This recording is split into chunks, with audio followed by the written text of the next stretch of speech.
وأشهد أن محمدا عبده ورسوله الداعي إلى رضوانه اللهم صل عليه وعلى آله وأصحابه وإخوانه. Para hadirin dan hadirat, ikhwan dan akhwat, bapak dan ibu-ibu yang dirahmati oleh Allah Subhanahu wa taala. Alhamdulillah pada kesempatan kali ini kita dikumpulkan oleh Allah di masjid yang penuh berkah ini. Semoga Allah kumpulkan kita di surga kelak. Amin ya rabbal alamin. Salawat dan salam semoga tercurahkan selalu kepada junjungan kita Nabi Muhammad sallallahu alaihi wasallam, kepada keluarganya serta seluruh sahabat beliau tanpa terkecuali. Pada kesempatan kali ini kita akan bahas tentang buah dari beriman kepada takdir ya. Kita tahu bahwasanya di antara rukun iman yang 6 adalah al-iman bil qadar khairihi wa syarrihi, beriman kepada takdir yang baik maupun yang buruk ya. Maksud dari yang baik dan yang buruk maksudnya terkait dengan al-muqaddar, yaitu yang ditakdirkan. Artinya Allah mentakdirkan ada kejadian-kejadian baik yang kita sukai dan ada kejadian-kejadian buruk seperti musibah yang tidak kita sukai. Tetapi perbuatan Allah mentakdirkan yang baik dan yang buruk itu semuanya adalah baik. Karena perbuatan Allah mentakdirkan yang baik atau yang buruk itu semuanya dibangun di atas hikmah. Ada hikmah di balik itu semua.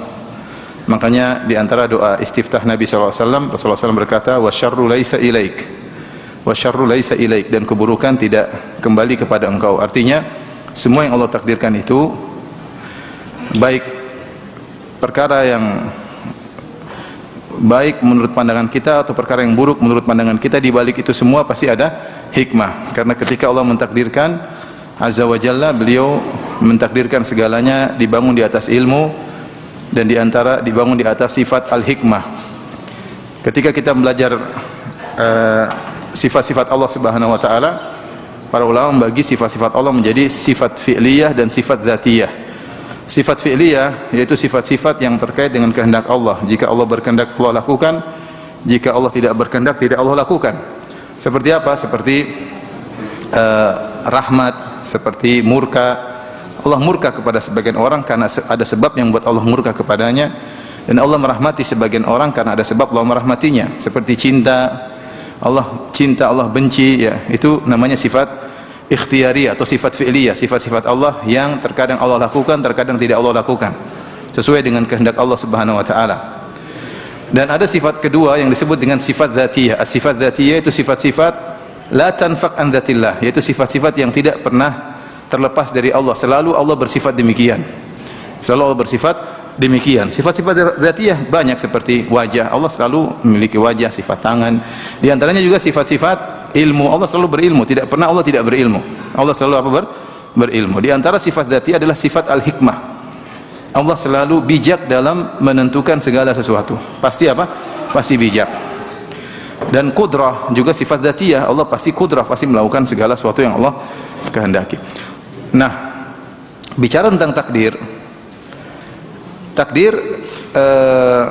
kalau kita bahasakan secara sederhana, yaitu Allah mentakdirkan, yaitu Allah merencanakan semua sesuatu yang sebelum Allah jalankan ya.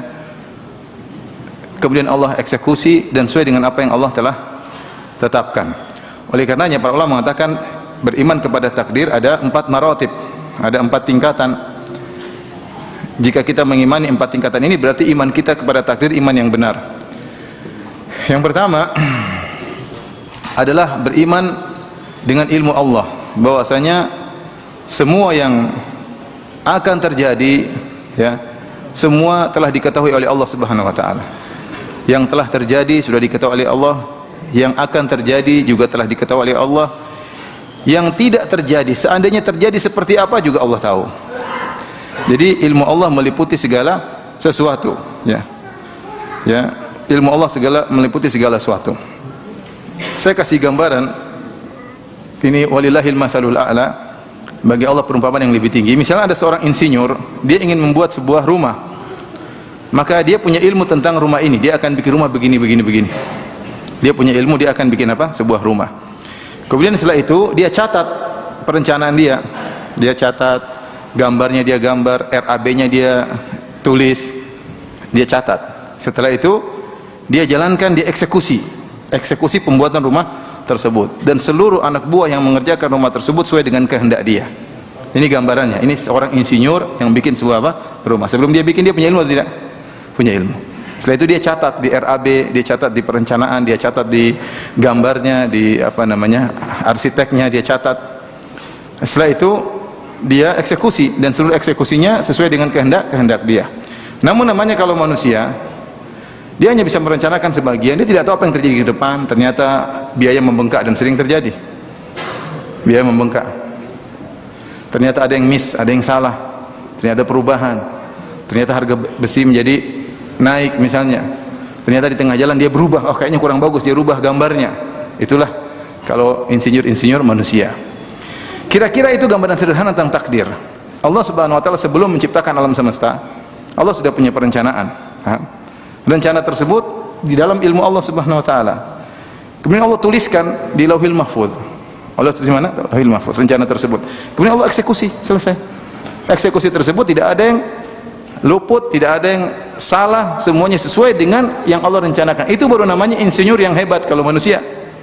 Maka Allah ahsanul muqaddirin. Allah Subhanahu wa taala adalah yang terbaik dalam menciptakan, merencanakan sesuatu. Tidak ada satupun yang keluar dari perencanaan Allah Subhanahu wa taala. Ini saya kasih gambaran apa? Sederhana. Makanya ketika para ulama mengatakan iman kepada takdir 4 maratib, yaitu tadi kira-kira berilmu sebelum menciptakan, kemudian Allah catat ilmunya tersebut dalam Lauhil Mahfuz, kemudian semua yang terjadi di atas kehendak Allah, tidak ada yang keluar dari kehendak Allah. Yang keempat, eksekusi, penciptaan. Allah ciptakan apa yang Allah rencanakan tadi. Itulah 4 maratib tingkatan takdir. Yang pertama apa? Saya ulang, yang pertama ilmu, yang kedua catatan, yang ketiga kehendak, yang keempat eksekusi, yaitu penciptaan. Coba tadi ada berapa? Yang pertama apa? Ilmu. Yang kedua mencatat. Yang ketiga kehendak. Yang keempat eksekusi, itu menciptakan. Kalau insinyur ya membuat bangunannya. Kalau Allah menciptakan. Ini logika sederhana untuk takrib, untuk memudahkan kita paham tentang masalah takdir. Inilah akidah Ahlussunnah wal Jamaah, akidah umat Islam secara umum, dan diyakini oleh hampir seluruh umat Islam. Kita nggak usah bicara tentang orang ngaji. Nggak, ibu kita saja yang mungkin tidak pernah ngaji, kalau terjadi sesuatu, sudah takdir ya piye katanya. Mau bagaimana lagi, sudah takdir. Orang-orang tua kita aja bilang begitu, apa sudah takdir. Wes sudah digariskan sama yang di atas. Mereka yakini hal ini, bahwasanya semua sudah direncanakan, ditetapkan oleh apa? Allah. Sudah digariskan, sudah ditetapkan, sudah mau diapain lagi, kita nggak bisa menghindar. Beda ketika kita bicara akidah Yahudi. Akidah Yahudi, Allah Subhanahu wa taala ternyata tidak tahu apa yang bakalan terjadi. Dalam Bible, dalam perjanjian lama, dalam kitab Kejadian, Allah menyesal. Jadi dalam Bible perjanjian lama Allah menyesal. Misal kenapa Allah ciptakan manusia, ternyata manusia jadi penjahat. Maka Allah menyesal telah menciptakan apa? Manusia. Ketika ada kata Allah menyesal, berarti Allah ketika membuat tidak berencana dong. Atau rencananya meleset, ya kan? Atau rencananya apa? Meleset. Itu berarti saya nggak tahu ada konsep takdir dalam agama Yahudi atau tidak. Tapi kalau kita baca Bible seperti itu. Bahwasanya disebutkan Allah menyesal dalam 2 ayat kalau tidak salah, disebutkan Allah menyesal karena menciptakan manusia, ternyata manusia berbuat apa? Kejahatan dan yang lainnya, akhirnya menyesalah Rabb. Allah pun menyesal. Nah, dalam Islam nggak mungkin Allah menyesal. Karena semua sudah berjalan dengan rencana Allah. Kapan seseorang menyesal? Tatkala dia di luar perencanaan. Tidak tahu dampaknya, baru apa? Menyesal. Insinyur bikin rumah, menyesal, aduh saya nggak sangka ternyata biayanya membengkak. Saya tidak sangka ternyata bakalan daerah banjir di sini. Sudah bikin rumah bagus-bagus, ternyata daerah banjir. Ini contoh, maksudnya dia tidak tahu apa yang terjadi ke depannya sehingga menyesal.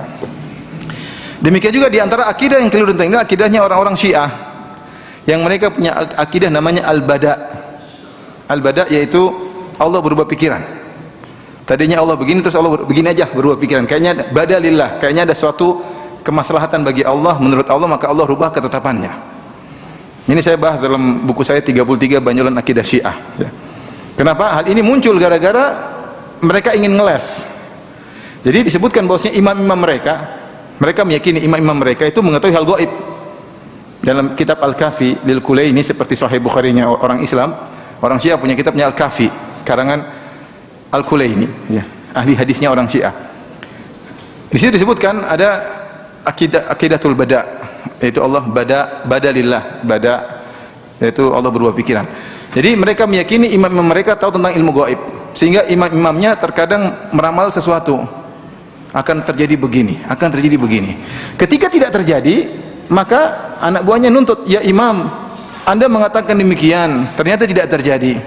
Apa kata sang imam? Allah berubah pikiran. Allah berubah apa? Pikiran. Nah, itu tidak mungkin dalam akidah Islam. Kalau akidah Islam semua telah direncanakan. Skenario sudah ditulis dalam Lauhul Mahfuz dan sudah dijalankan, dan apa yang terjadi sekarang sesuai dengan apa yang Allah catat. Nah, oleh karenanya untuk memahami akidah takdir kita harus tunduk otak kita, jangan suka tanya kenapa begini, kenapa begitu. Karena akan ada permasalahan cuma itu. Loh, kok Allah takdirkan gini? Kok Allah takdirkan begitu? Kenapa saya mengalami ini? Kenapa harus dia yang begitu? Kenapa bukan saya? Kenapa harus saya? Nah, seperti itu. Pertanyaan-pertanyaan yang tidak akan bisa dijawab kecuali ilmu kita selevel dengan ilmu Allah. Paham? Sederhananya begini, ada insinyur kemudian bikin rumah, terus ada anak kecil datang, terus insinyur bikin besi, dia bingung, ini apa ini, kenapa begini, kenapa harus begini, kenapa, mau dijelaskan nggak? Apa memang anak masih kecil, otaknya nggak nyampe. Itu baru level sang anak ini dengan level insinyur. Bagaimana otak kita dengan Allah Subhanahu wa taala yang Allah mengatakan wa ma utitu minal ilmi illa qalila, kalian tidak beri ilmu kecuali cuma sedikit, banyak hal yang tidak bisa kita pahami, banyak sekali. Apalagi masalah takdir ini keterkaitannya dengan alam semesta. Alam semesta dengan benda-benda di langit, dengan banyak hal. Allah menulis suatu perencanaan yang nalar kita tidak sampai. Oleh karenanya untuk bisa beriman dengan takdir enggak usah tanya kok begini, kok begitu. Allah berfirman la yus'alu amma yaf'alu wa hum yus'alun. Allah tidak ditanya tentang apa yang dia lakukan. Jangan tanya kenapa begini, kenapa begitu. Itu kalau fisika boleh, kenapa begini, kenapa begitu, biologi. Karena kalau perbuatan Allah la yus'alu amma yaf'alu wa hum yus'alun. Allah tidak boleh ditanya tentang apa yang dia kerjakan, tetapi merekalah manusia akan ditanya kenapa kalian berbuat. Ini kunci kita dalam memahami apa? Takdir. Ketika seorang mulai masuk dalam ranah ini, kenapa begini, kenapa begitu, dia akan tersesat seperti orang-orang Mu'tazilah. Tentu ini pembahasannya panjang masalah iman dengan takdir, tapi bukan itu pembahasan kita. Saya ingin itu kasih mukaddimah bahwasanya apa yang terjadi dan yang akan terjadi semua telah tercatat. Dalam hadis kata Nabi sallallahu alaihi wasallam, "Innallaha kataba maqadirul khalaiq qabla an yakhluqas samawati wal ard bi 50 alf sanah." Allah telah mencatat takdir seluruh alam semesta, makhluk alam semesta. Allah sudah catat takdir, yaitu skenario apa yang terjadi, bagaimana kesudahan mereka, semua sudah Allah catat. Sebelum Allah menciptakan langit dan bumi dengan masa 50.000 tahun, yaitu 50.000 tahun sebelum Allah ciptakan langit dan bumi, Allah sudah catat apa yang akan terjadi. Catatnya di mana? Di Lauhil Mahfuz. Dalam hadis yang lain, awwalu ma khalaqallah al-qalam qala lahu. Ketika Allah ciptakan pena, Allah berkata kepada pena, "Uktub," tulislah. Pena berkata, "Madza aktub?" Apa yang aku tulis ya Rabb? Kata Allah, "Uktub maqadiru kulli syai' ila qiyamis saah." Tulislah takdir segala sesuatu yang akan terjadi sampai hari kiamat, sampai hari kiamat. Inilah namanya takdir. Sebelum terjadi sudah diketahui oleh Allah dan telah ditulis oleh Allah dalam Lauhil Mahfuz. Antum paham atau tidak? Ini sederhana. Ya, tentang masalah iman kepada apa? Takdir, ya. Jadi semua sudah tercatat. Inna dzalika fi kitab. Semua telah tercatat dalam Lauhil Mahfuz. Wa kullu syai'in fa'aluhu fi zubur wa kullu saghirin wa kabirin mustatar. Semua sudah tercatat di Lauhil Mahfuz. Baik yang kecil maupun besar semua sudah tercatat. Semua sudah tercatat. Sehingga apa yang kita jalani sekarang ini hanyalah takdir yang telah tercatat. Cuma isi takdir tersebut enggak ada yang tahu. Sudah selesai. Kata Nabi sallallahu alaihi wasallam, "Rufi'atil aqlam wa jaffatis suhuf." Pena-pena pencatat takdir sudah diangkat, lembaran sudah kering. Maksudnya tidak akan berubah lagi. Kalau Allah rubah-rubah berarti ada tadi akidahnya orang Syiah, ada perubahan. Kayaknya ada masalah, kayaknya enggak pas. Itu berarti Allah enggak tahu masa depan. Berarti Allah tidak sempurna. Tuhan ini tidak sempurna ketika harus merubah-rubah perencanaannya. Paham atau tidak? Makanya saya bilang, kata Imam Ahmad, al-qadar qadarullah. Takdir adalah kekuasaan Allah. Kalau antum ragu dengan takdir, antum ragu tentang kekuasaan Allah. Berarti Allah kurang sempurna dalam mengilmui. Allah bisa berubah pikiran. Paham atau tidak? Paham atau tidak ini? Kok kayak ragu-ragu nih? Mau saya ulang lagi dari awal tadi? Nanti antum mendengar rekamannya di YouTube ya. Intinya, ini logika sederhana. Hadiah buat saya? Oh bukan, oh buat jemaah. Jadi ini logika sederhana tentang takdir. Nah, inilah akidah yang membedakan umat Islam dari umat-umat yang lainnya. Menggambarkan bahwasanya Tuhan kita Tuhan yang sempurna, yang maha tahu akan segala sesuatu, yang telah menetapkan segala sesuatu yang akan terjadi. Hanya saja semua yang ditetapkan oleh Allah dalam Lauhil Mahfuz tidak ada yang tahu. Allah tutup. La malakun muqarrabun wala nabiyyun mursal. Tidak ada malaikat yang tahu, tidak ada rasul yang tahu. Allah hanya membuka sedikit ilmu gaib kepada malaikat, kepada nabi, ya. Tapi tidak semua masa depan Allah buka. Tidak semua masa depan Allah bukan terlalu banyak. Dalil akan hal Jibril pun tidak tahu, Nabi Muhammad SAW pun tidak tahu. Ya. Makanya ketika malaikat berkata, ya Allah, kenapa engkau ciptakan Adam yang akan melakukan kerusakan di atas muka bumi? Kata Allah, inni a'lamu ma la ta'lamun. Aku tahu apa yang kalian tidak tahu. Artinya ada rahasia yang masalah takdir masa depan yang malaikat tidak tahu. Allah hanya kabarkan sebagian bahwasanya benar anak-anak Adam akan melakukan kerusakan. Tapi kenapa Allah ciptakan seperti itu? Kenapa harus diciptakan? Allah tidak kabarkan kepada malaikat. Allah hanya mengatakan, inni a'lamu ma la ta'lamun. Aku tahu apa yang kalian tidak ketahui. Baik. Nah, apa sih buah kita beriman kepada takdir? Banyak. Di antaranya saya akan sebutkan insyaallah mungkin 8 poin atau 9 poin ya. Yang pertama, ikhwan dan akhwat yang dirahmati oleh Allah Subhanahu wa taala, jika kita beriman kepada takdir, ini paling penting untuk kehidupan kita sekarang ini, kita akan bersabar biiznillah taala, bersabar. Karena semua yang kita alami, semua yang kita rasakan, semua yang kita jalani, ya, sudah digariskan oleh Allah Subhanahu wa taala. Ma asabaka lam yakun liyukhti'ak wa ma akhta'aka lam yakun liyusibak. Tidak akan sempurna iman seorang sampai dia yakini ma asabaka lam yakun liyukhti'ak. Apa yang akan menimpamu tidak mungkin kau menghindar darinya. Wa ma akhta'aka, apa yang meleset darimu lam yakun liyusibak, tidak akan bisa mengenaimu. Ya. Ketika kita mendapati musibah yang tidak kita sukai, ya sudah, mau diapain? Sudah digariskan buat kita bisa lebih bersabar. Ma asaba min musibatin fil ardi wala fi anfusikum illa fi kitabin min qabli an nabra'aha. Inna dzalika 'ala Allah yasir. Tidak ada suatu musibah yang terjadi di atas muka bumi atau menimpa diri kalian illa fi kitabin, kecuali tercatat di Lauhil Mahfuz, min qabli an nabra'aha, sebelum Allah ciptakan musibah tersebut. Sudah tercatat di Lauhil Mahfuz. Wa dzalika 'ala Allah yasir, itu mudah. Karena takdir itu mudah bagi Allah. Allah berilmu, Allah buat skenario, Allah tulis, Allah jalankan. Ini semua mudah bagi Allah. Inna dzalika 'ala Allahi yasir. Buat apa? Likaila ta'sau 'ala ma fatakum. Agar kalian tidak putus asa dari apa yang luput dari kalian, yang terlalu bersedih. Wala tafrahu bima atakum, dan juga jangan sombong atas apa yang kalian dapatkan, karena semua sudah digariskan. Karena semua digariskan.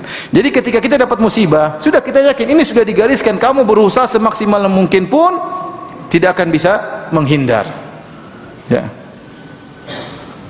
Tidak akan bisa menghindar, ya.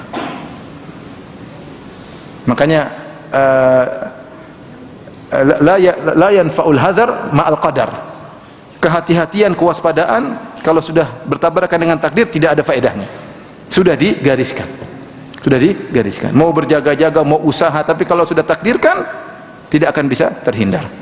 Nah, ketika kita tahu akan iman kepada takdir, apa yang menimpa kita, ya sudah, kita serahkan kepada Allah. Ya sudah, ini sudah digariskan.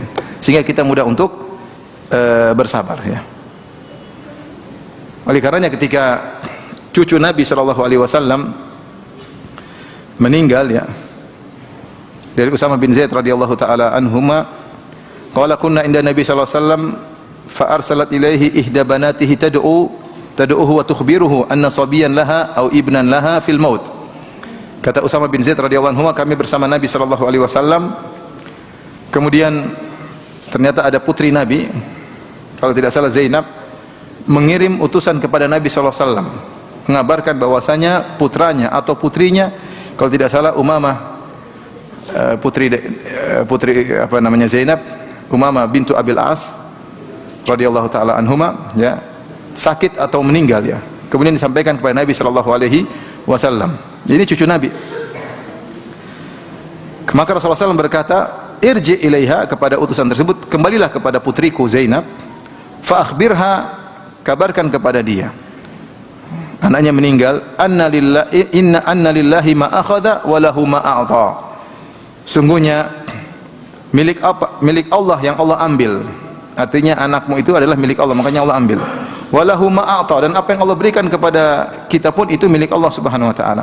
Wa kullu syai'in indahu bi ajalin musamma, dan segala sesuatu ada ajalnya, telah tercatat. Ya, semua sudah tercatat ajalnya. Anakmu meninggal sudah tercatat maksudnya. Wal tasbir wal tahtasib, sampaikan kepada putriku agar dia bersabar dan dia mengharap pahala. Dia mengharap pahala. Artinya tidak bisa terhindar. Mau anaknya Nabi, mau cucunya Nabi, mau Nabi sallallahu alaihi wasallam pun kalau waktunya meninggal akan meninggal. Ya. Tidak bisa dihindari. Jadi ini meringankan beban ketika kita tertimpa musibah, ya. Saya sering kasih kasih lelucon, saya bilang misalnya kalau sering saya bilang bapak-bapak, saya bilang sering misalnya ibu-ibu lah atau bapak-bapak ya. Bapak pulang ke rumah, pulang kerja capek-capek, sampai di rumah ternyata diomelin istri. Pulang kerja dari jam 8 pergi kerja di kantor, berhadapan dengan bos, diomelin bos, ya. Kemudian pulang bercita-cita ketemu istri dengan senyuman, ternyata sampai di rumah diomelin istri lagi. Diomelin bos plus omelan apa? Istri. Untuk sabar bilang apa? Wahai sayangku, sungguhnya omelanmu telah tercatat 50.000 tahun sebelum Allah ciptakan langit dan bumi. Antum sabar itu. Jadi ya sudah, mau diapain? Ini omelan nggak bisa dihindari. Ke depan masih kita usahakan, tapi ini omelan sudah terjadi, tidak bisa dihindari. Sudah tercatat 50.000 tahun sebelum Allah ciptakan langit dan bumi. Jadi 9 dicatat, sudah lama. Dicatat, nggak bisa dihindari. Mau diapain? Ya. Dan seperti itu. Jadi kalau kita terkena musibah, kita ingat ini sudah takdir. Ya, ini semua sudah ketentuan Allah. Tidak ada yang bisa menghindar dari ketetapan Allah Subhanahu wa taala.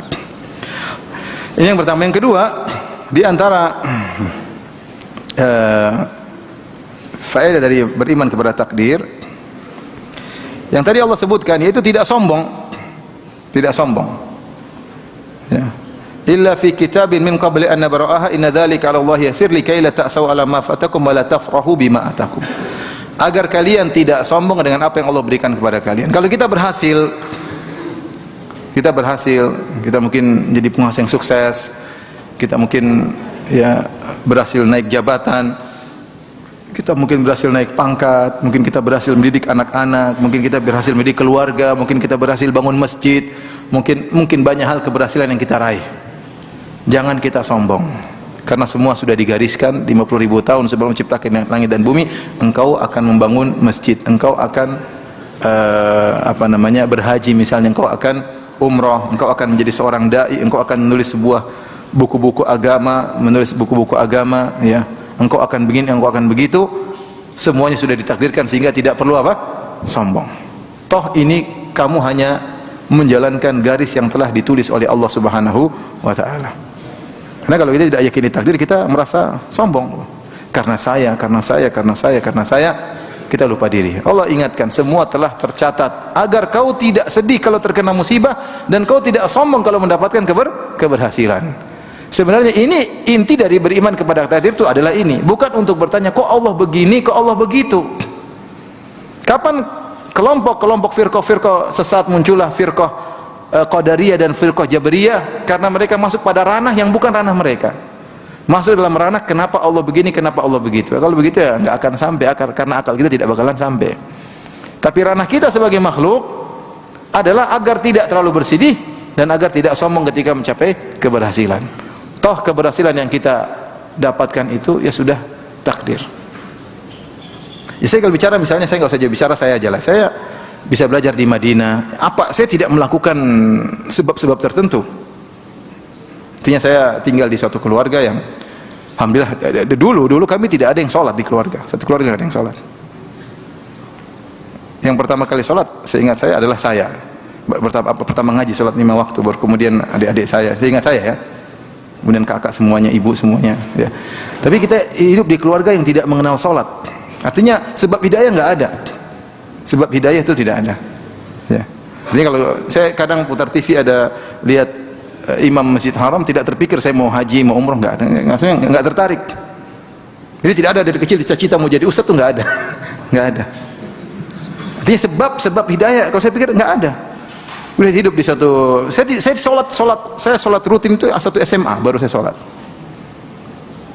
Nah, saya ingat di kompleks saya juga, ya saya ingat orang-orang juga jarang sholat. Orang-orang juga jarang sholat. Jangankan sholat Jumatan aja orang jarang. Tidak tahu sekarang insya Allah sudah pada baik. Tapi zaman saya kompleks agak seperti itu. Jadi kurang. Jadi kalau saya mau bilang sebab hidayah kurang.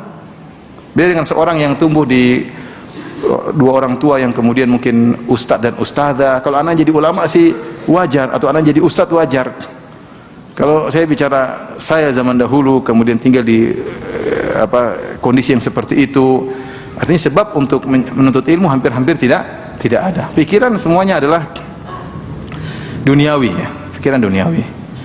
Mungkin menjalani kegiatan sampai SMA, kemudian tapi seperti itu, seperti Allah, ya ini namanya nikmat. Makanya tahadduts bin nikmat, saya ceritakan nikmat yang Allah berikan kepada saya. Secara sebab tidak ada, tapi Allah takdirkan begitu. Mau diapain? Itu namanya jangan sombong. Jangan sombong. Ada salah seorang murid saya datang, Ustaz, saya dulu paling benci dakwah salaf. Setiap ada dakwah saya lawan, saya cerca, tapi saya seperti kayak seperti kambing congnya atau seperti sapi yang ditarik hidungnya, Allah ajak kepada manhaj salaf. Dari benci kepada manhaj salaf sekarang jadi dai. Artinya dia berusaha untuk menentang manhaj salaf, tapi Allah mentakdirkan dia mengenal manhaj salaf. Artinya apa? Dia melakukan sebab anti dakwah, tapi justru Allah tunjukkan dia menjadi penolong dakwah. Ini gimana? Itu namanya takdir. Itu namanya takdir. Maka kalau kita meraih keberhasilan, jangan kita sombong. Inilah manfaat utama dari beriman kepada takdir. Kalau terkena musibah, ya sudah, mau diapain? Qadarullah. Apalagi antum sudah prosedural, sudah berusaha, sudah berdoa, sudah maksimal, sudah ikhtiar, kemudian hasilnya tidak sesuai dengan yang antum inginkan, ini namanya takdir. Nah. Kalau dapat sesuatu, jangan sombong. Tapi faedah yang ketiga, agar kalau kita beriman kepada takdir, kita tidak ujub. Kenapa tidak ujub? Karena kita tidak tahu bagaimana kesudahan kita. Makanya suatu yang menggelisahkan para ulama dahulu adalah masalah al-khawatim, bagaimana kesudahan mereka nggak tahu.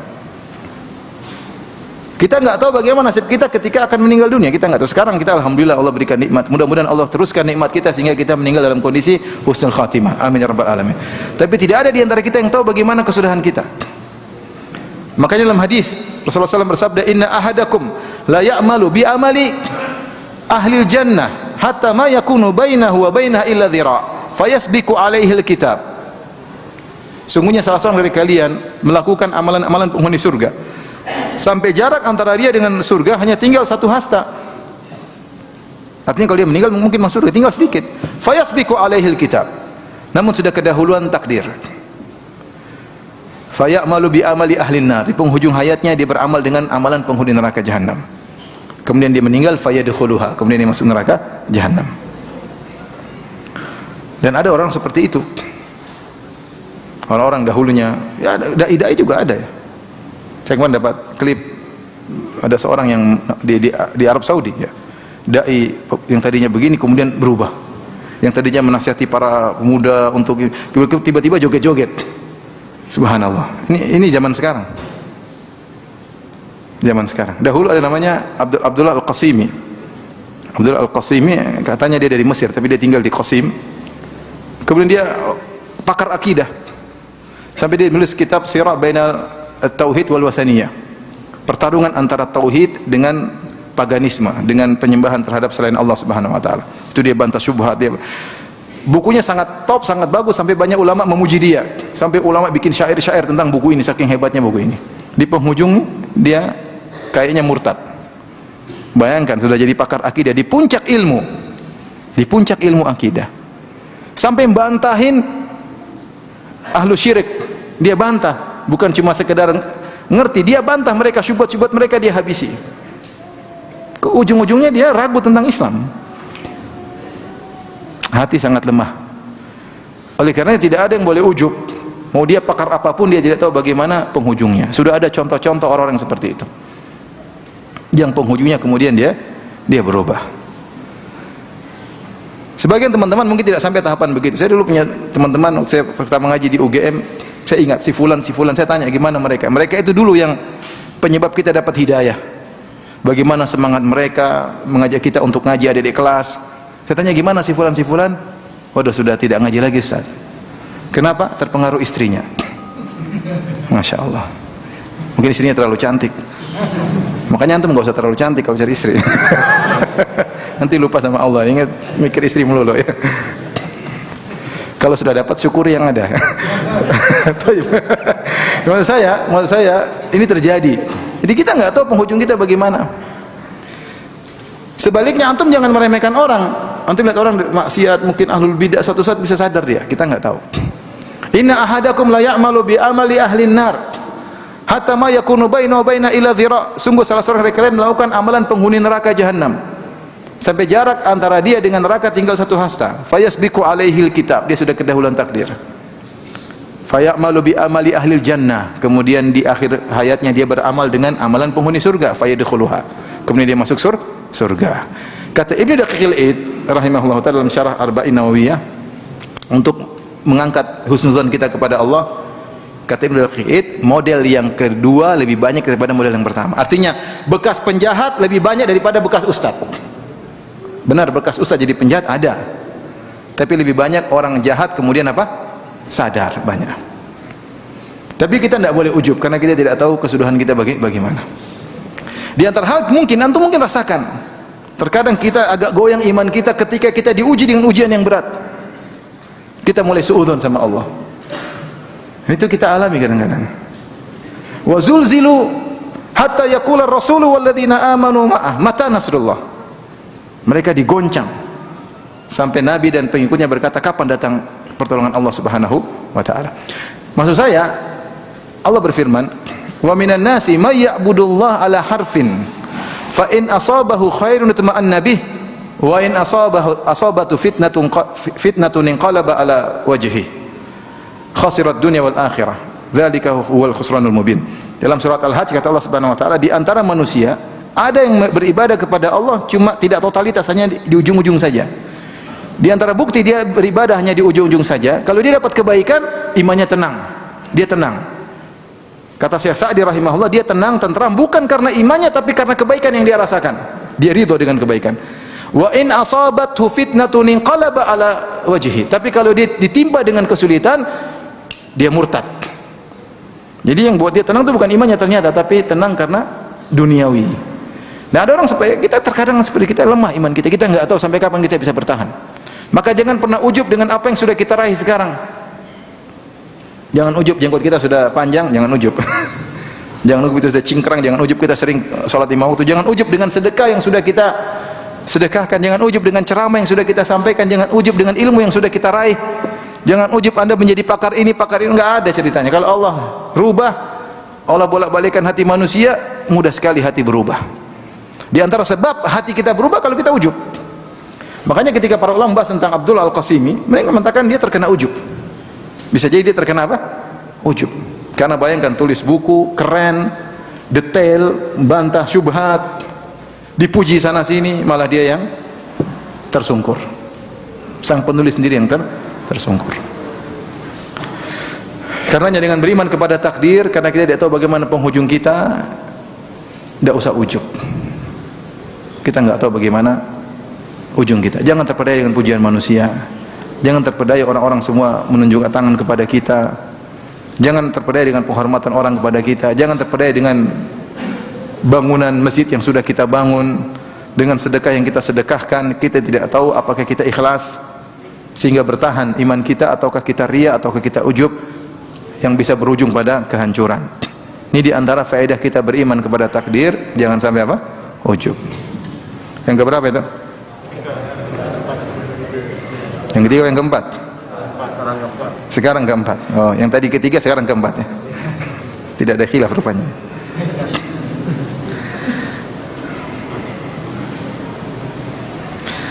Di antara faedah kita beriman kepada takdir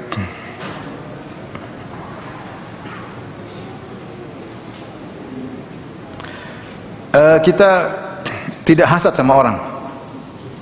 Tidak hasad, kita tidak hasad.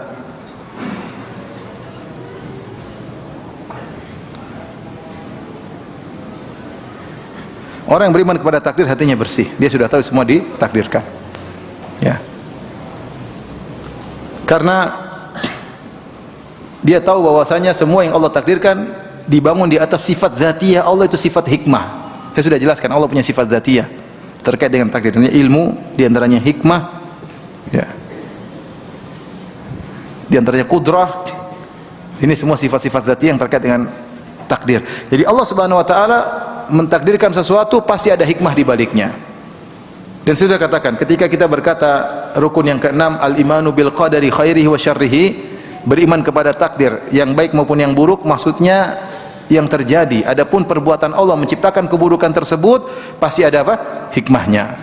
Contoh dalam hal ini seperti firman Allah Subhanahu wa taala, "Dhaharal fasadu fil barri wal bahri bima kasabat aydin nas liyudhiqahum ba'dalladzi amilu la'allahum yarji'un." Telah nampak kerusakan di daratan dan di lautan. Itu kerusakan, bencana, malapetaka, ya, kerusakan, pembunuhan, pemerkosaan, banyak terjadi apa? Kerusakan di daratan maupun di lautan. Kenapa kata Allah bima kasabat aydin nas? Akibat perbuatan manusia, akibat dosa-dosa yang mereka lakukan, Allah takdirkan terjadi kerusakan. Buat apa Allah takdirkan kerusakan? Padahal Allah tidak suka dengan kerusakan. Wallahu la yuhibbul fasad. Allah tidak suka dengan kerusakan, tapi Allah ciptakan kerusakan di daratan, di lautan. Kenapa? Liyudhiqahum ba'dalladzi amilu, agar Allah membuat manusia merasakan sebagian akibat ulah perbuatan mereka. Tujuannya apa? La'allahum yarji'un, agar mereka sadar. Jadi hikmah, kalau kita bilang, Ustaz, apakah gempa bumi buruk? Apakah banjir buruk? Ya buruk. Yang ciptakan siapa? Allah atau bukan? Allah. Ini namanya takdir buruk. Tetapi Allah menciptakan itu tidak buruk. Wa syarru laisa ilaik, tidak ada keburukan yang kembali kepada Allah. Di balik penciptaan Allah terhadap bencana-bencana ada hikmah yang Allah kehendaki. Ada hikmah yang Allah kehendaki. Ibnu Qayyim bahas panjang lebar dalam Syifaul Alil. Ini bahasanya panjang tentang orang-orang ateis punya syubhat yang saya tidak ingin sampaikan sekarang. Tapi intinya begitu. Intinya kita meyakini bahwasanya di balik itu semua ada hikmah. Nah, di antara hamba-hamba Allah ada orang yang tidak bisa jadi baik kecuali Allah jadikan dalam kondisi kaya. Seandainya Allah jadikan dia miskin, dia akan rusak. Dan di antara hamba-hamba Allah ada yang tidak ada yang bisa bikin dia baik kecuali dalam kondisi miskin. Kalau dia kaya, dia rusak. Antum milih yang pertama ya. Tapi yang jadi tentukan bukan antum. Di antara hamba-hamba Allah ada yang tidak bisa jadi baik kecuali kalau dia sehat. Kalau dia sakit, dia rusak. Dia rusak, dia tidak percaya sama Tuhan atau tidak bersyukur. Dan di antara hamba-hamba Allah ada yang tidak baik kecuali dia sakit. Kalau dia sehat, dia bahaya. Yang tahu itu semua siapa? Allah Subhanahu wa taala. Jadi ada orang yang tidak bisa baik kecuali apa? Kaya. Kalau dia miskin, dia mungkin rusak. Nanti bisa jadi Allah uji dia dengan kemiskinan pada saatnya. Ketika imannya sudah cukup, Allah buat dia jadi miskin. Ada hamba-hamba Allah yang tidak bisa baik kecuali dalam kondisi miskin. Miskin dia beribadah kepada Allah, dililit utang terus, setiap hari berdoa, ya Allah. Kalau dia kaya, ngaco. Dia kaya, mungkin dia berzina, mungkin dia joget-joget, mungkin minum khamar, mungkin musik-musikan, mungkin main judi, mungkin gak pernah sholat, mungkin gak pernah nangis karena Allah Subhanahu wa taala, rusak. Jadi Allah biarkan dia miskin terus. Antum maunya yang pertama kan? Yang kedua antum kurang suka ya. Tapi tadi pilihan di sisi Allah, bukan kita yang milih. Allah lebih tahu tentang kemaslahatan kita daripada kita yang kita rencanakan. Di antara hamba Allah ada yang tidak baik kecuali sehat. Kalau dia sakit mungkin dia tidak beribadah, mungkin dia malas, mungkin dia benci sama syariat. Dan di antara hamba Allah ada yang tidak baik kecuali dia sakit. Kalau dia sehat mungkin dia ngaco ya. Jadi kita tahu semua di balik apa yang Allah tetapkan adalah ada hikmahnya. Dengan demikian seorang tidak akan hasad. Dia tahu bahwasanya apa yang Allah gariskan kepada setiap makhluk sesuai dengan ilmu Allah Subhanahu wa taala, ada hikmahnya. Ada hikmahnya. Ya. Maka tidak perlu dia berangan-angan sesuatu di luar kemampuan dia. Jangan sampai orang tua berkeinginan untuk jadi muda kembali, ya sudah, enggak bisa bersyukur.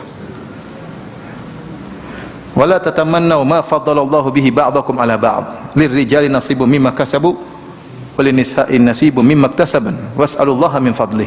Kata Allah, janganlah sebagian kalian berangan-angan memiliki apa yang dimiliki oleh sebagian yang lain. Jangan laki-laki ingin seperti perempuan, jangan perempuan seperti laki-laki. Masing-masing punya jatah sendiri-sendiri. Laki-laki punya jatah untuk beramal dengan kodratnya sebagai laki, wanita punya ranah untuk beramal sesuai dengan kodratnya sebagai wanita. Jangan laki-laki nuntut seperti wanita, jangan wanita nuntut seperti laki-laki. Dan wanita bilang, coba saya jadi laki-laki, saya bisa keluar ke sana kemari, jalan-jalan. Jangan, kamu perempuan di rumah. Jangan laki-laki bilang, coba kalau saya jadi perempuan bisa hamil, bisa punya anak, bisa gendong ya. Jangan. Jangan. Masing-masing punya ranah untuk beraktivitas, masing-masing punya ranah untuk bisa beramal soleh. Tetapi was'alullaha min fadlih, mintalah karunia dari Allah Subhanahu wa taala. Nah, kalau kita beriman pada takdir, sudah Allah takdir saya gini, saya berusaha, tapi jangan saya hasad sama orang. Kalau saya dijadikan begitu, belum tentu saya bisa bersyukur. Saya bilang aja contohnya ya, saya bicara masalah ranah dai. Kita di tanah air dai bermacam-macam ya. Ada yang mungkin kalau dia bikin pengajian mungkin ribuan, masjid nggak cukup, jalan nggak cukup, semua nggak cukup. Ada sebagian ustaz kita, masya Allah seperti itu. Ada yang dai mungkin yang hadir cuma 10 orang, 20 orang.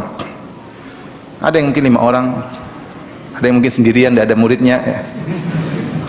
Dan itu terjadi bukan di sini, jadi di Saudi juga begitu. Dulu sempat tersebar foto seorang dai, syekh, bukan dai, syekh, doktor di Masjid Nabawi, dia ceramah, yang hadir cuma 1 orang. Tapi dia ceramah tetap, dia sampaikan ilmu, yang hadir cuma berapa orang? 1 orang. Nah, jangan sampai orang yang mungkin yang hadir sedikit hasad kepada orang yang hadirnya banyak. Sungguhnya yang hadir banyak itu dia sedang diuji oleh Allah Subhanahu wa taala. Antum kira mudah menjaga hati ketika yang hadir banyak? Bisa ujub, bisa ria, bisa sombong, bisa angkuh, bisa sok, bisa macam-macam ya.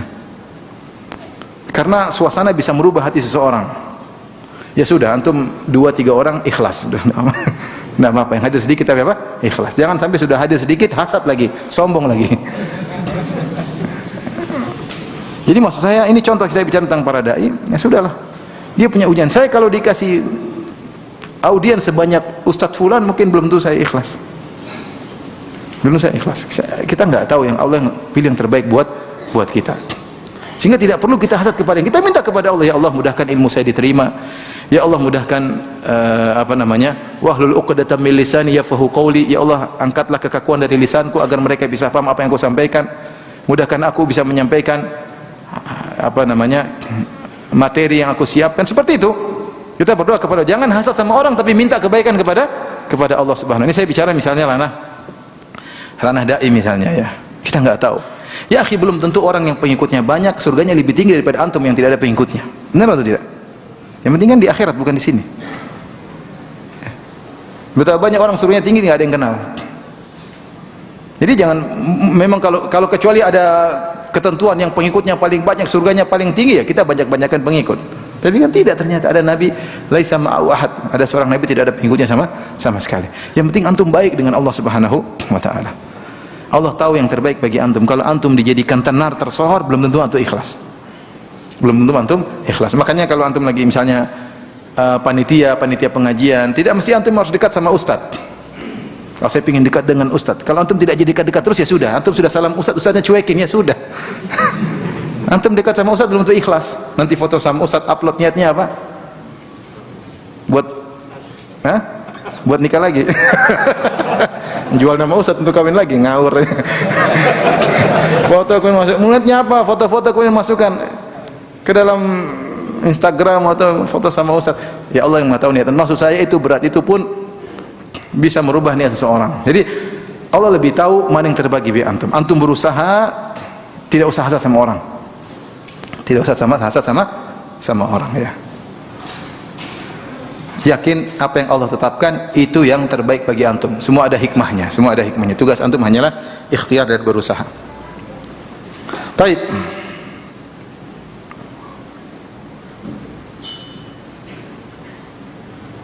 Tentunya kelanjutan daripada hal tersebut, barang siapa yang tidak hasad maka dia akan qanaah. Ya, faedah berikutnya, orang yang beriman dengan takdir apa? Dia akan apa? Qanaah. Dia akan qanaah. Dia tahu bahwasanya apa yang Allah gariskan kepada yang terbaik. Tapi ini orang tidak bisa qanaah kecuali di prosedural. Maksudnya prosedural itu apa? Dia sudah ikhtiar, berusaha, hasilnya begitu, ya sudah, ini yang terbaik. Tapi kalau dia tidak prosedural, maka dia sulit untuk qanaah. Maksud saya, seorang berusaha, berdoa, berusaha. Kalau dia sudah berusaha dan berdoa, hasilnya begitu, yakin itu yang terbaik. Qanaah. Inilah yang Allah gariskan buat saya. Ya. Dan qanaah adalah kebahagiaan. Ya, kata Nabi SAW, irda bima qasamahu Allahu lak takun agnan nas. Ridhalah dengan apa yang Allah bagikan untukmu, jatahmu, kau akan menjadi orang terkaya. Bahkan lebih kaya daripada raja bisa jadi. Sebagian penguasa, sebagian raja, sebagian orang kaya, mereka tidak ridho dengan pemberian Allah, masih tamak. Pingin ini, pingin anu, sudah punya 2 lembah emas, masih cari lembah yang ketiga. Sudah punya perusahaan 10, masih pingin perusahaan 20, itu cita-citanya. Dia tidak pernah puas. Orang ini bahagia? Belum tentu. Tapi ada orang miskin, tidak punya apa-apa, ridho, tenang. Gimana? Alhamdulillah bi khair. Alhamdulillah khair. Gimana kan dia? Alhamdulillah khair. Subhanallah. Kadang-kadang kalau kita di Madinah lihat orang-orang miskin-miskin senyum khair, padahal bajunya compang-camping, tapi senyum, masya Allah. Itu banyak di Madinah, banyak orang seperti itu. Dia jalan kaki, santai. Kabar gimana? Alhamdulillah khair. Alhamdulillah gitu. Masya Allah. Ya. Masa pandemi ini kita lihat ada orang miskin, gimana kondisi? Khair, alhamdulillah. Kita ketemu orang miliarder gimana? Waduh, berat Ustaz, berat. Berat. Yang satu miskin gak punya apa-apa, khair Ustaz, alhamdulillah. Alhamdulillah, ala kulli hal, alhamdulillah. Gitu aja. Jadi orang kalau ridha dengan pemberian Allah, maka dia akan menjadi orang yang paling kaya, dia qanaah. Kapan qanaah dicabut dari kita, hilang kebahagiaan dari kita. Ya. Maka antum qanaah lah. Qanaah terhadap Allah rezekikan kepada antum ya. Bisa jadi antum lebih kaya daripada raja, daripada penguasa, daripada miliarder ya. Yang penting kan bahagia. Tidak harus dengan casing yang kelihatannya hebat, rumah yang mewah, mobil yang mewah, ternyata antum menderita. Makanya kata orang, jangan kau lihat apa yang Allah berikan kepada dia, tapi kau tidak tahu apa yang Allah ambil dari dia. Kita lihat orang yang Allah berikan sama dia, kita nggak tahu dia sedang ditimpa musibah apa. Kita nggak tahu. Kelihatannya orang kayaknya happy-happy, ternyata di balik itu dia ada penderitaan yang dialami. Entah kita tahu belakang atau tidak tahu sama sekali. Makanya dikatakan jangan kau lihat apa yang Allah berikan kepada dia, tapi renungkanlah tentang apa yang Allah ambil dari dia. Karenanya di antara doa yang hendaknya kita hafalkan, as'aluka ridha ba'dal qadha. As'aluka ridha ba'dal qadha. Ya Allah, aku minta kepada Engkau keridhaan hati setelah kau tetapkan keputusan untukku. Ini hati kadang-kadang merontak, tidak sesuai dengan keinginan. Hilanglah qanaah dari hati kita. Ketika qanaah hilang, maka kita tidak akan bahagia ya. Taib, jadi ini di antara keutamaan beriman kepada takdir. Kita tahu bahwasanya Allah Subhanahu wa taala ketika mentakdirkan sesuatu, menetapkan sesuatu di atas sifat zatiyah Allah, itu sifat hikmah. Pasti ada hikmahnya. Entah kita tahu entah tidak kita tahu, tapi pasti ada hikmahnya. Kalau kita ikut prosedur, maka itulah ketetapan yang terbaik bagi kita. Semakin kita ridho dengan keputusan Allah, maka kita semakin semakin qanaah. Taib, yang berikutnya, yang keberapa? Di antaranya orang yang beriman dengan takdir berani, dia jadi pemberani. Dia berani dalam berdakwah, berani dalam berjuang, berani dalam menyampaikan kebenaran, tentunya dengan perhitungan ya, bukan asal, bukan ngawur ya. Tapi dia berani menyampaikan karena dia tahu bahwasanya dia tidak akan terkena kematian atau penderitaan kecuali apa yang telah Allah tetapkan. Kun lan yusibana illa ma kataballahu lana huwa maulana. Katakanlah, lan yusibana illa ma kataballahu lana, tidak akan menimpa kami kecuali yang telah Allah catat. Huwa maulana, Allah pelindung kami, Allah pengurus kami. Wa 'alallahi falyatawakkalul mutawakkilun. Makanya orang bertawakal hanya bertawakal kepada Allah. Inilah yang menjadikan para sahabat dulu nekatnya luar biasa. Ketika kita bicara tentang pertempuran antara mereka dengan orang kafir ya, para sahabat nekat luar biasa. Bahkan di antara mereka ada yang masuk di pusat kematian, masuk maju. Seperti siapa ya, kalau sahabat yang kemudian dia entah Tariq bin Malik atau siapa yang dia kemudian sulit bertempur, kemudian para kaum muslimin tidak bisa masuk. Akhirnya dia masuk di pagar, masuk sendirian. Kemudian dia hancurkan gerbang supaya orang bisa masuk. Sendirian masuk. Orang ternyata dia tidak mati. Dia tidak mati. Kenapa? Dia yakin kalau memang saya tidak mati, tidak bakalan mati. Meskipun loncat ke dalam kerumunan pasukan musuh. Contoh nyata adalah Khalid bin Walid. Khalid bin Walid, apa kata Khalid bin Walid ketika akan meninggal dunia? Ketika Khalid bin Walid akan meninggal dunia, beliau menangis karena cita-cita beliau adalah meninggal di medan pertempuran. Tapi ternyata beliau beraninya luar biasa, maju dalam pertempuran tidak mati-mati. Bagaimana dalam perang apa namanya? Mu'tah. Sampai dia berperang dengan 9 pedang. Luar biasa. Pedangnya patah, ambil pedang kedua, patah lagi, ambil pedang ketiga. Masya Allah, kuatnya tangannya, saya pedang yang patah. Kalau kita baru pertama tangan kita yang patah. Saya bayangkan subhanallah, Khalid bin Walid perang sampai 9 pedang, pedang terakhir tidak patah. Tapi 8 pedang patah di tangannya. Bagian pertempuran luar biasa. Ya, tapi tidak mati. Yang meninggal pun luar biasa. Contoh Ja'far bin Abi Thalib ketika meninggal, ditemukan di tubuhnya 80 sekian bekas luka. Tombak, panah, pedang, tapi semua di depan, enggak ada di belakang sama sekali. Artinya dia tidak pernah mundur sedikit pun. Ketika dia maju perang, tikam 1, tikam 2 masih terus berperang. Semua luka di bagian apa depan tubuhnya. Dia mukbil ghair mudbir, maju terus tidak pernah mundur. Khalid bin Walid ini contoh. Ketika dia akan meninggal, dia menangis, dia berkata, "Ma min amalin arja indi ba'da la ilaha illallah min lailatin syadidatin al-jalid fi sariyatin min al-muhajirin." Battaha atau apa ini, wa ana mutatarris was sama'u tanhal alayya wa ana antadhiru subha hatta aghiru alal kuffar atau ughiru alal kuffar fa alaikumul jihad. Dia berbicara tentang jihad ya. Dia berkata, tidak ada amal yang paling aku harapkan, yang paling aku banggakan di hadapan Allah agar aku bertemu dengan Allah seperti suatu amalan yang paling aku sukai, yaitu di malam yang sangat dingin. Kemudian aku pun tidur di bawah apa namanya perisaiku sementara hujan turun, menunggu besok pagi-pagi menyerang musuh. Itu amal yang paling saya suka. Ini penderitaan kan? Malam-malam dingin nungguin hujan turun, tunggu sampai besok subuh. Lama atau tidak? Lama. Tapi bilang itu amal yang paling saya banggakan, bertemu dengan Allah Subhanahu wa taala. Ya. Maka hendaknya kalian berjuang di jalan Allah Subhanahu wa taala. Laqad syahidtu kada wa kada zahfan. Aku sudah menghadiri sekian puluh peperangan gabung dengan musuh. Ya. Wa ma fi jasadi mawdi'u shibrin illa wa fihi darbatu sayfin aw ramyatin bisahmin aw ta'natin birumhin. Tidak ada di tubuhku satu jengkal kecuali situ pasti ada luka. Entah luka karena pedang, sayatan pedang, atau luka karena tombak, atau luka karena panah. Setiap jengkal pasti ada luka. Siapa Khalid bin Walid yang Allah sebut, yang Nabi mengatakan sayfun min suyufillah, pedang Allah. Wa hadza wa ha anadha amutu ala firashi hatfa anfi kama yamutul ba'ir. Nah, sekarang saya ternyata tidak meninggal di medan pertempuran, saya meninggal di tempat tidur sebagaimana hewan unta yang meninggal di tempatnya. Kemudian dia berkata, laqad talabtul qatla fi madhannihi falam yuqaddar li ila an amuta ala firashi. Aku telah mencari kematian di tempat-tempatnya, itu aku masuk dalam medan pertempuran agar aku meninggal mati syahid. Ternyata Allah tidak mentakdirkan aku meninggal di situ. Ya. Kemudian kata beliau, fala namat ayunul jubana. Ya. Jadi mencelanya orang-orang penakut itu, yang takut mati. Aku ini mau mati-mati enggak mati-mati. Dia ingin menyampaikan demikian. Ya. Ini contoh ya. Ya. Aku ini mau mati enggak mati-mati. Artinya kalau belum ditakdirkan tidak akan apa? Mati. Jadi inilah ketika para sahabat mereka beriman dengan takdir, maka mereka berani. Mereka berani berjuang, mereka berani berdakwah, mereka berani menyampaikan kebenaran. Untuk bayangkan bagaimana Rib'i bin Amir ketika bertemu dengan Rustum, dia datang sendirian. Dengan Rustum kepala panglima Persia dengan puluhan ribu pasukannya, Rib'i datang sendiri. Ditanya, "Ngapain kau ke sini? Ngapain kalian ke sini?" Kata dia, "Kami diutus oleh Allah, ibta'atsana Allah." Kami diutus oleh Allah untuk apa?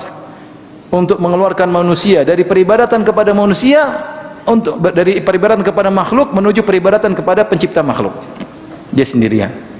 Dia tidak takut sama sekali. Itulah para sahabat.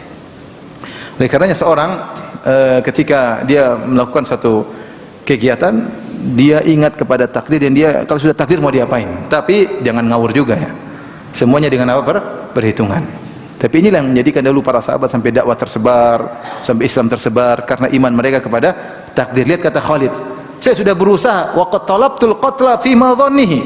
Aku sudah mencari kematian di tempat-tempat yang akan mendatangkan kematian, tapi walam yuqaddar alayya, aku tidak ditakdirkan untuk mati dalam pertempuran. Maka fala namat ayunul jubana, itu orang-orang penakut itu ya. Takut-takut ngapain? Takut-takut ngapain? Ada sebagian teman cerita ya, ada seorang ustadz yang pergi ke kemanusiaan, pergi ke Suriah waktu itu bawa apa namanya obat-obatan ya. Ketika mereka terkadang diskusi, Salah satu orang ustadz saya kenal, dia duduk di suatu sandaran gitu. Tiba-tiba dia pergi. Tiba-tiba dia kayak gelisah gitu, dia pergi di tempat tersebut. Tiba-tiba ada bom di tempat itu. Jadi subhanallah, kalau Allah tidak takdirkan tidak bakalan mati. Dan temannya cerita sama saya, ketika saya sudah meninggal, temannya bilang, Ustaz itu pernah bilang sama kita, Ustaz, setiap peluru sudah tercatat. Kalau tidak tercatat untuk kamu, tidak bakalan mati. Teorinya begitu ya. Tapi maksudnya ada orang seperti itu ya. Kalau peluru tidak tercatat bahwa saya tidak bakalan mati. Dan benar, buktinya ketika dia cerita suatu saat dia duduk, mereka lagi kumpul-kumpul, tahu-tahu dia kayak nggak enak, dia pergi. Baru dia pergi sebentar, kemudian ada bom mengenai lokasi di mana dia duduk. Kalau memang tidak ditakdirkan tidak bakalan mati. Wa'lam annal ummata law ijtama'u ala ayyadurruk, kata Nabi kepada Ibnu Abbas, ketahuilah kalau manusia satu dunia berkumpul untuk memberi kemudaratan kepadamu, lan yadurruk, mereka tidak bakalan bisa memberi kemudaratan kepadamu illa ma qad kataballahu alaik, kecuali yang Allah telah takdirkan untukmu. Kalau tidak, rufi'atil aqlam wa jaffatis suhuf, pena sudah diangkat dan lembaran sudah kering. Kalau Allah tidak takdirkan, maka tidak bakalan terkena. Inilah di antara hal yang membuat seorang tidak gentar ketika dia beriman kepada takdir. Kalau waktunya mati, mau mati sekarang, mati di sini, mati di sana, tetap aja mati. Man lam yamut bisayfi mata bi ghairihi.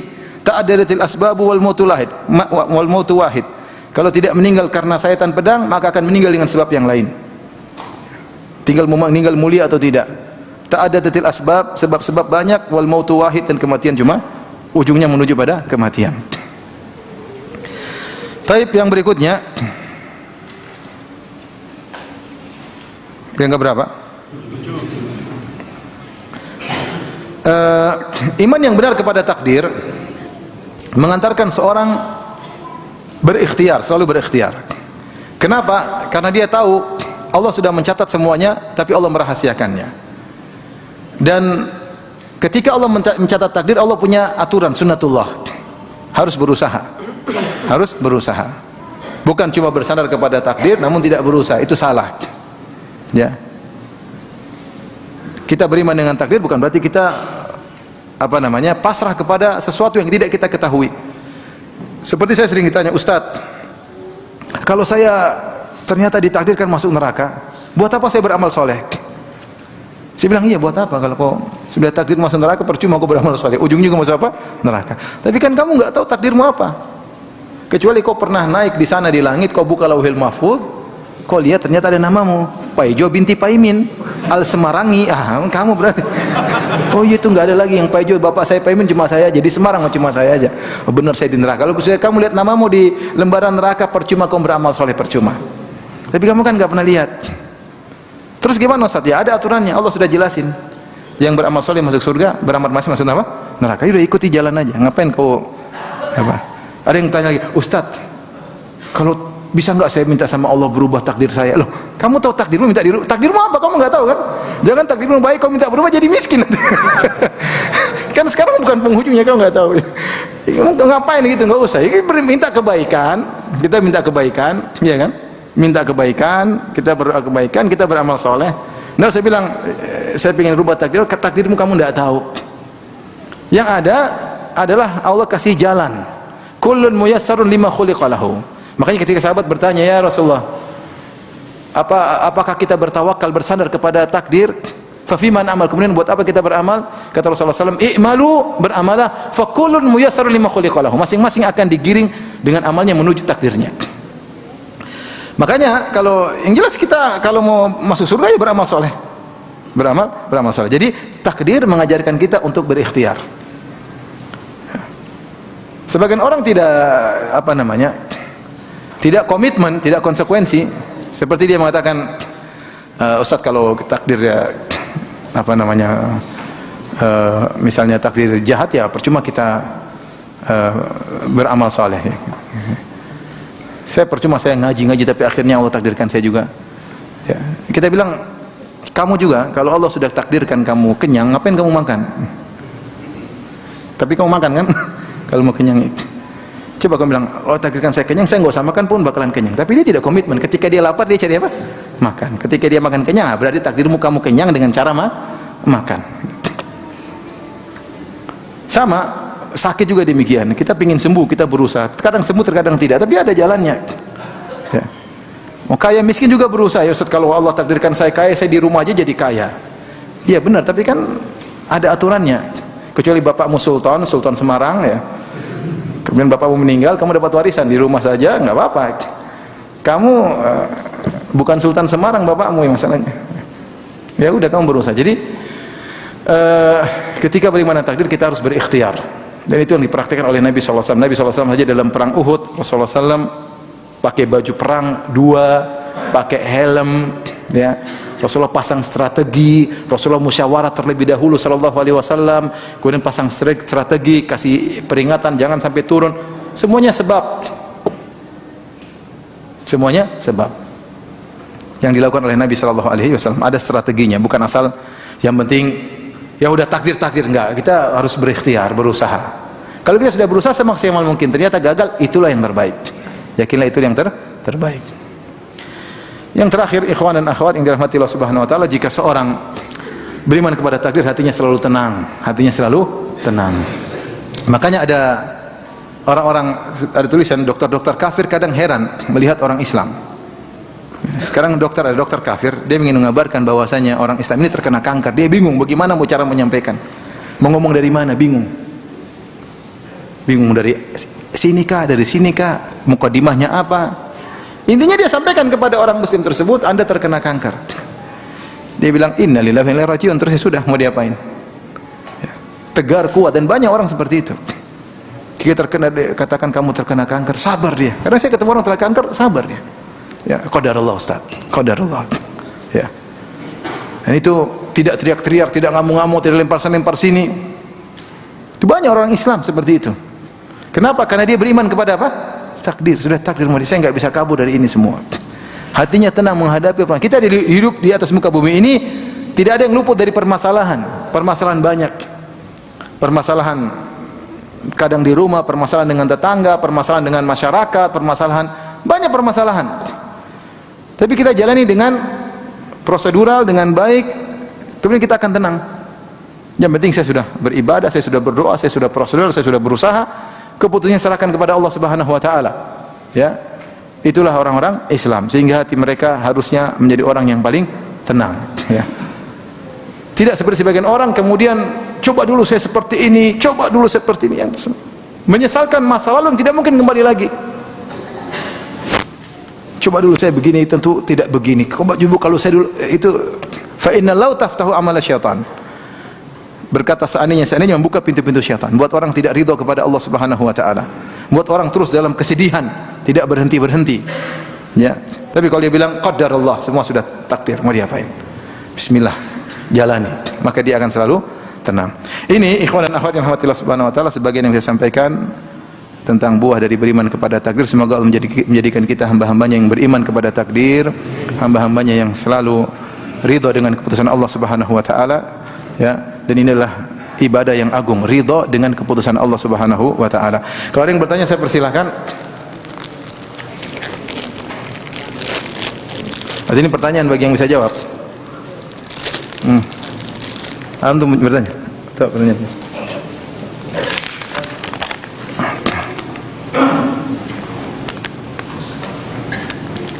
Ustaz, apakah riba bisa menjadi salah satu penyebab bencana alam? Dan apakah riba bisa juga menjadi penyebab perang dunia ketiga? Semua maksiat bisa menimbulkan apa? Bencana. Makanya dalam Islam tidak ada namanya hari apes. Hari apes itu kalau kita bermaksiat itu hari apes. Fi ayyamin nahisatin. Allah berkata tentang orang-orang kaum Ad, mereka disiksa oleh Allah fi ayyamin nahisat, pada hari-hari apes mereka karena mereka bermaksiat. Dalam Islam tidak ada namanya hari apes, tahun sial, tidak ada. Yang ada kalau kamu bermaksiat maka kamu bakalan apa? Sial. Ya. Cuma zaman sekarang siapa sih yang mengkaitkan bencana alam dengan maksiat? Enggak ada. Allah yang telah berfirman, "Zaharal fasadu fil barri wal bahri bima kasabat aydin nas." Telah nampak kerusakan di darat dan laut akibat perbuatan manusia. Sekarang enggak, sekarang ada musibah, ada apa, seakan-akan bukan karena kita, bukan. Karena itu gejala alam. Padahal kita tahu semua yang terjadi di alam semesta semua ditakdirkan atau tidak? Ditakdirkan. Semua atas kehendak Allah. Nah, kenapa Allah berkehendak demikian? Ada sebabnya.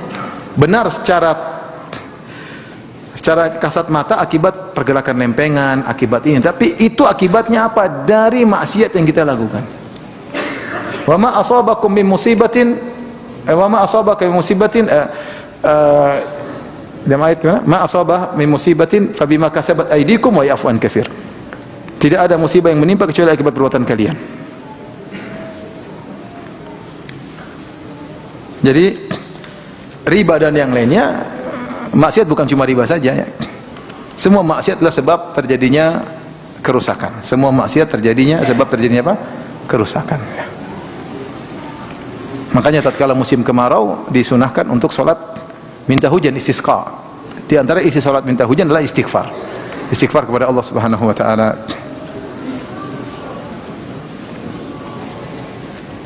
Baik, ini udah. Ini ada 3 hadiah. Yang bisa jawab pertanyaan saya kasih hadiah ya. Hadiah dari panitia maksud. Pertanyaan pertama, sebutkan satu dalil saja tentang hikmah dari beriman kepada takdir. Satu aja. Silakan. Dalam surat Al-Hadid tadi disebutkan ayat 23 tidak bersedih terlalu bersedih ketika kita musibah dan tidak terlalu bahagia ketika kita tertimpa takdir yang baik. Masya Allah, jazakallah khair. Fadal. Dari mana? Salatiga. Benar 7. Jazakallah khair. Salatiga benar 7 ya? Bukan.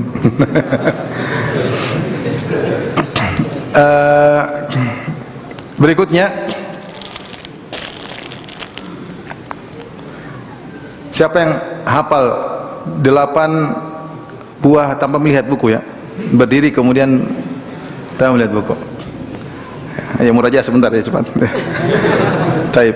Tidak boleh lihat buku, sebutkan 8 manfaat beriman kepada takdir. Hah? Nah, coba berdiri ya, antum. Berdiri. Iya. Berdiri. Pertama apa? Bersabar. Yang kedua? Tidak sombong, tidak ujub, tidak hasad, qanaah, terus jadi pemberani, ya berikhtiar, terus satu lagi, Masya Allah, Allah SWT. Kalau boleh saya kasih 2, saya kasih 2, Masya Allah. Tapi satu aja kata panitia.